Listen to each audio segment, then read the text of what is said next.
ದಾರಿ ತಪ್ಪಿದ ಮಾತಿಗೆ ವಿಷಾದ ವ್ಯಕ್ತಪಡಿಸಿದ್ದಾರೆ ಎಚ್ ಡಿ ಕುಮಾರಸ್ವಾಮಿ. ಮಹಿಳೆಯರಿಗೆ ನೋವಾಗಿದ್ರೆ ವಿಷಾದ ವ್ಯಕ್ತಪಡಿಸುವೆ, ನಾನು ತಪ್ಪು ಮಾತಾಡಿಲ್ಲ, ನೋವಾಗಿದ್ರೆ ವಿಷಾದಿಸುವೆ ಅಂತ ಹೇಳಿದ್ದಾರೆ. ಕಾಂಗ್ರೆಸ್ ಗ್ಯಾರಂಟಿಯಿಂದ ದಾರಿ ತಪ್ಪಬೇಡಿ ಎಂದಿದ್ದೇನೆ, ಮಹಿಳೆಯರು ಎಚ್ಚರಿಕೆಯಿಂದ ಇರಿ, ದಾರಿ ತಪ್ಪಬೇಡಿ ಎಂದಿದ್ದೆ, ನಾನು ಹೇಳಿದ್ರಲ್ಲಿ ತಪ್ಪೇನಿದೆ ಅಂತ ಕುಮಾರಸ್ವಾಮಿ ಕೇಳಿದ್ದಾರೆ.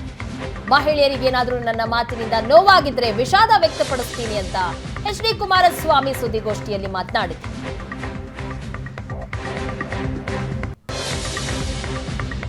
ಗ್ಯಾರಂಟಿಯಿಂದಾಗಿ ತಾಯಂದಿರು ದಾರಿ ತಪ್ಪುತ್ತಾ ಇದ್ದಾರೆ ಅನ್ನುವಂತಹ ಹೇಳಿಕೆ ವಿಚಾರಕ್ಕೆ ಸಂಬಂಧಪಟ್ಟಂತೆ ಕಾಂಗ್ರೆಸ್ನ ನಾಯಕರು, ಅದರಲ್ಲೂ ಪ್ರಮುಖವಾಗಿ ಡಿಕೆ ಶಿವಕುಮಾರ್ ಅವರು ವಾಗ್ದಾಳಿಯನ್ನ ನಡೆಸ್ತಾ ಇದ್ರು.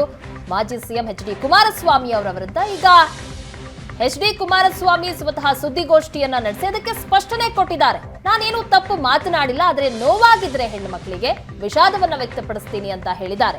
ನಾನು ಹೇಳಿದ್ದು ನಿಮಗೆ 2,000 ಕೊಟ್ಟು 5,000ವನ್ನ ಅವರು ಕಿತ್ಕೊಳ್ತಾ ಇದ್ದಾರೆ ಅನ್ನೋ ಅರ್ಥದಲ್ಲಿ ಹೇಳಿದ್ದು, ಅದನ್ನ ಬೇರೆ ರೀತಿಯಲ್ಲಿ ಬಿಂಬಿಸಲಾಗ್ತಾ ಇದೆ ಅಂತ ಎಚ್ ಡಿ ಕುಮಾರಸ್ವಾಮಿ ಸುದ್ದಿಗೋಷ್ಠಿಯಲ್ಲಿ ಮಾತನಾಡಿದ್ರು.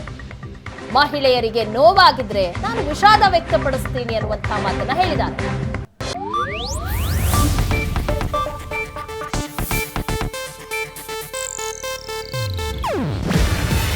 ಇದು ಏಷ್ಯಾನೆಟ್ ನ್ಯೂಸ್ ನೆಟ್ವರ್ಕ್ ಪ್ರಸ್ತುತಿ.